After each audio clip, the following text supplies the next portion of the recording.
¿Por qué Donald Trump arrasó en las elecciones de los Estados Unidos y qué significa esto para el mundo? Lo primero que hay que decir es que todavía quedan algunos votos por contar, pero hay un triunfo que ya ha sido reconocido, que tiene que ver con que ya sumó el número mínimo de electores que se necesita para ganar, y todas las proyecciones coinciden en que va a terminar llegando a los 312 electores contra 226 de Kamala Harris. Esto significa que Donald Trump ha podido ganar en estados donde nunca antes había logrado imponerse. Esto incluye, por ejemplo, el estado de Nevada, que en 2016 no lo había ganado. Significa que Trump termina ganando en los 7 estados decisivos justamente para esta elección. Me estoy refiriendo a Arizona, a Nevada, a Georgia, a Carolina del Norte, a Pensilvania, a Wisconsin, a Michigan. Es un triunfo aplastante además porque en algunos de esos estados se da con diferencias mayores a las previstas. En otros estados donde se preveía ya que iba a ganar, termina teniendo triunfos realmente aplastantes. Hay que hablar, por ejemplo, de lo que sucede en el estado de la Florida, donde gana por una diferencia de más de 12 puntos. En Texas, donde también gana por diferencias realmente abrumadoras. Esto muestra el nivel de apoyo que termina recibiendo la candidatura de Donald Trump y al mismo tiempo el poco apoyo que recibió la candidatura de Kamala Harris. De hecho, hay un dato que es impactante y es que Kamala Harris no pudo mejorar la elección que hizo Biden en ningún condado del país, no en ningún estado, en ningún condado de los Estados Unidos. Si se compara esta elección con la de 2020, en todos los condados al Partido Demócrata le fue peor o en el mejor de los casos igual, pero en ninguno solo pudo obtener más votos de los que había obtenido en el año 2020. Ahora, ¿por qué se da este resultado? La principal razón es la economía. En todo el mundo las elecciones se definen centralmente por lo que sucede con la economía y esto es lo que explica la elección estadounidense. Aquí lo que hay que tener en cuenta, lo que hay que comprender es que si bien la economía estadounidense está creciendo, uno ve los últimos datos y ve una inflación que ha caído a 2,4% interanual, una tasa de crecimiento que si uno mira el promedio de la gestión Biden va a terminar en torno al 3,1% anual de incremento del PBI. Es un número muy bueno para una economía desarrollada como la estadounidense. Pero lo que ese número no muestra es que no es un crecimiento económico que haya ido acompañado de un crecimiento del salario real.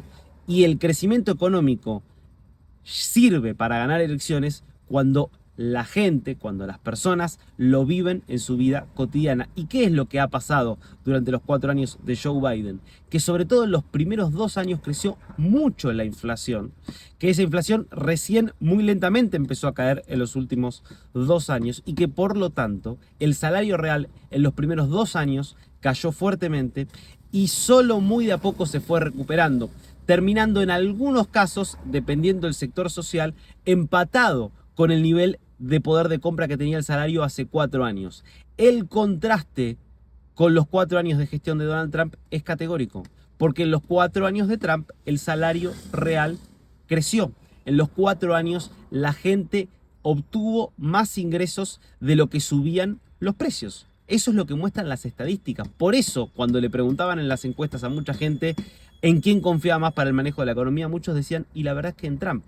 Y es verdad, la campaña demócrata dice, bueno, pero Trump beneficia a los más ricos. Trump hizo el mayor recorte de impuestos en la historia de los Estados Unidos para los grandes empresarios, para los sectores de mayores ingresos. Y es verdad que en su gestión hizo un recorte muy importante de ingresos para los más ricos que por lo tanto se vieron beneficiados.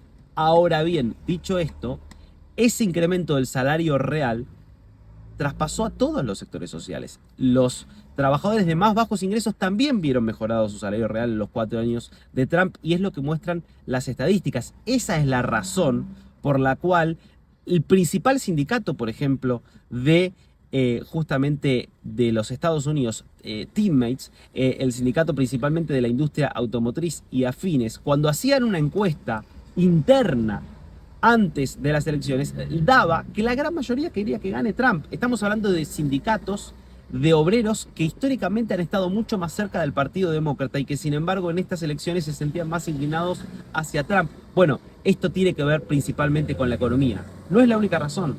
También la crisis migratoria ha sido un factor decisivo en estos comicios. ¿En qué sentido? Bueno, en el sentido de que en los 4 años de gobierno de Biden se estima que entre 4 y 5 millones de inmigrantes ingresaron de forma irregular a los Estados Unidos a través de la frontera sur. Estamos hablando de un número muy importante que es más del triple de lo que habían ingresado en los 4 años de Donald Trump y que ha generado muchos conflictos sociales, un nivel de estrés muy fuerte en la población estadounidense, sobre todo en algunos puntos y en algunas ciudades. Aquí, algunos datos que me parece que sirven para comprender. Recordemos las imágenes de Nueva York hace un año, por ejemplo, una Nueva York que estaba de repente desbordada con más de 100.000 refugiados que tenían que buscársele asilo, algunos en hoteles, otros en clubes, muchos terminaron durmiendo en las calles, todo obviamente a costo del Estado,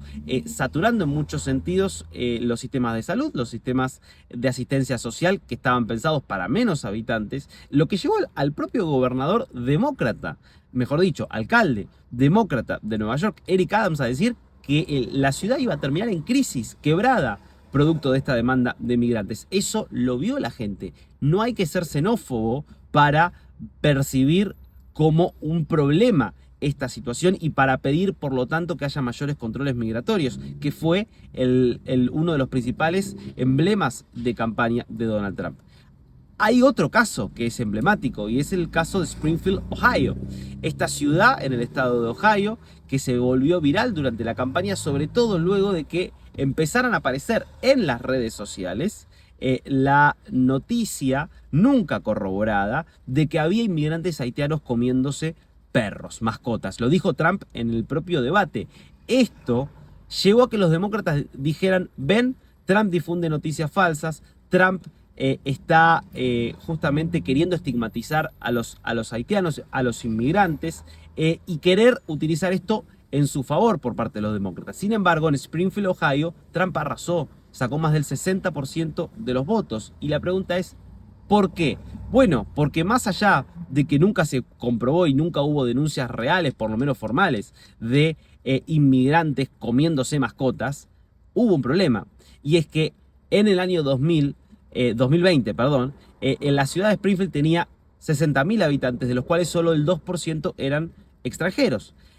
4 años después, esta ciudad pasó a tener un incremento de cerca del 25% de su población por la llegada de aproximadamente 15.000 inmigrantes haitianos. Estos son registros oficiales, es decir, que la ciudad que tenía solo 2% de población migrante, de un momento a otro pasó a tener cerca del 20% de su población migrante, tratándose además de personas de una cultura completamente diferente, como es la cultura haitiana, que habla un idioma completamente diferente, que tiene una idiosincrasia muy distinta, que de repente, obviamente, empezó a demandar los mismos servicios de salud, de educación, compartir los mismos espacios públicos y, de vuelta, ¿hay personas xenófobas en Estados Unidos? Sin dudas. Ahora, no todas las personas que se sienten incómodas de repente por tener que convivir con grupos culturales donde las diferencias son tan abismales, son xenófobas. Hay veces que hay mucha gente que no tiene ideas extremistas ni ideas de extrema derecha, que sin embargo se siente preocupada justamente ante esta situación de repente un flujo tan importante migratorio. Bueno, son los dos factores claves que explican esta elección. Entonces, claro, para muchos y para los demócratas, acá lo que estaba en juego era la democracia. ¿Por qué? Porque lo que planteaban es que las tendencias autoritarias de Trump, que son indiscutibles, que Trump, que tiene un discurso extremadamente agresivo y violento, lo cual también es indiscutible, era una amenaza para el sistema. Bueno, eso no terminó de imponerse como el principal eje de la campaña. Entre otras cosas porque siempre la economía pesa más, pero también porque más allá de todo, la gente recuerda que durante los 4 años de Trump hubo situaciones de violencia, situaciones de tensión, situaciones aberrantes como el asalto del Capitolio, lo que significó que el presidente no reconociera haber perdido las elecciones en 2020.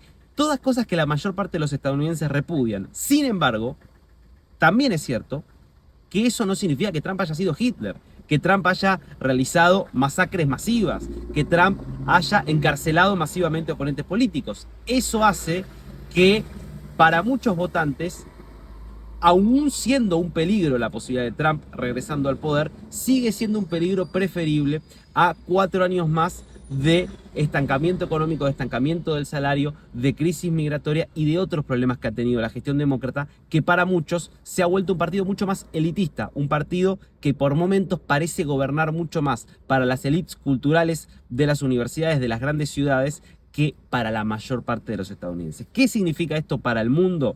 ¿Qué va a pasar a partir de ahora? Bueno, Trump llega recargado a la Casa Blanca, porque llega, primero, con el aval que le da haber vuelto al poder después de haber perdido. Eso siempre da un poder adicional. Segundo, tiene el control total del Congreso. Las 2 cámaras, sabemos ya, van a estar para los republicanos. Tercero, tiene el control total del Partido Republicano.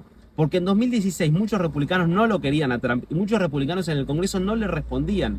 Hoy Trump logró derrotar a todos sus rivales internos dentro del Partido Republicano. Por eso muchos se fueron del partido. Eso significa que estamos ante un Congreso republicano, pero de republicanos mucho más incondicionales a Trump. A eso hay que sumar que tiene además la Corte Suprema a su favor. Recién al final de su mandato Trump logró terminar de nombrar a 3 jueces de la Corte que dieron lugar a esta conformación actual, que es la más conservadora en la historia reciente de los Estados Unidos, donde hay una mayoría de 6 jueces conservadores con solo 3 jueces liberales.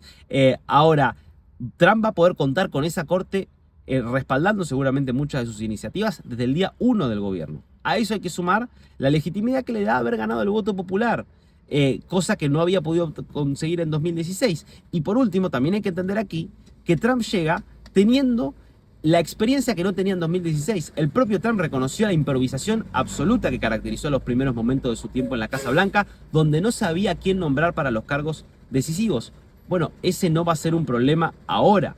Todo lo contrario, de hecho, porque Donald Trump ahora llega, por lo menos ya sabiendo de qué se trata gobernar, de qué se trata la Casa Blanca. ¿Qué significa esto para el mundo? Que va a haber cambios importantes, que seguramente haya menos riesgo de una tercera guerra mundial, porque Trump va a retirar a Estados Unidos de muchos conflictos, va a dejar de apoyar a Ucrania. Esto para los ucranianos es un problema seguramente importante. Va a ser injusto lo que va a pasar con Ucrania a partir de la invasión rusa, no tengan ninguna duda de eso, pero esto va a alivianar seguramente algunas tensiones, sin dudas, con Rusia, porque Trump va a decir que Estados Unidos deje de enviar armamento a Ucrania y va a presionar fuertemente a Ucrania para aceptar algún tipo de cese del fuego y algún tipo de pacto que va a ser injusto, pero que objetivamente hay dificultades para pensar alternativas al conflicto ucraniano, porque Rusia no va a dejar de pretender quedarse por lo menos con lo que ya pudo conquistar de Ucrania. También va a haber cambios en Oriente Medio. Para Irán este es un problema grande, por eso hay pruebas de que Irán planificó algunos intentos por lo menos de interferir en la campaña y hasta incluso de tratar de contratar a potenciales asesinos de Donald Trump. Eso está aprobado por investigaciones del FBI, porque va a haber mucha más presión contra Irán por su promoción del terrorismo. Va a haber seguramente una alianza mucho más incondicional con Israel, mucho menos condicionamientos a todo lo que está haciendo Israel en su lucha contra el terrorismo, contra Hamas, contra Hezbollah. Del lado de la administración demócrata había apoyo, pero siempre un apoyo un poco condicionado. Esto no va a existir con Donald Trump. Al mismo tiempo, sí, va a haber mucha más tensión comercial. Los aranceles que van a crecer contra las importaciones, las guerras comerciales que va a haber con China y con otros países, incluso con Europa, va a debilitar seguramente a la economía mundial, o puede tener un impacto fuerte sobre la economía mundial, todavía de resultado incierto. ¿Cambia las cosas en América Latina? Sin duda también. Cambia sobre todo por Venezuela. Va a haber una estrategia de máxima presión sobre Venezuela, sobre Nicolás Maduro. De mínima un aumento de las sanciones, de máxima incluso la amenaza, aunque sea, de apoyar algún tipo de incursión quizás de algún grupo irregular que busque destituir a Maduro e impedirle asumir las elecciones la presidencia el 10 de enero o justamente garantizar o buscar su caída si efectivamente termina reasumiendo el poder el 10 de enero, como todo hace pensar. Esto es por lo menos lo que va a intentar Donald Trump, porque ya lo intentó en el pasado. Para eso va a buscar aliados. Bueno, seguramente va a tener relaciones que lo van a distanciar con Colombia, con Brasil, con México, todos países que tienen gobiernos hoy de izquierda que ven en la crisis venezolana y que ven el mundo de una manera muy diferente a Trump. Eso seguramente va a darle un lugar privilegiado a la Argentina por el vínculo tan estrecho de alineamiento que tienen Donald Trump y el presidente argentino Javier Milei, que se va a volver el principal interlocutor de Trump en América Latina. Una elección que cambia la historia de los Estados Unidos y que va a tener impacto global. Donald Trump arrasó y vuelve recargado a la Casa Blanca.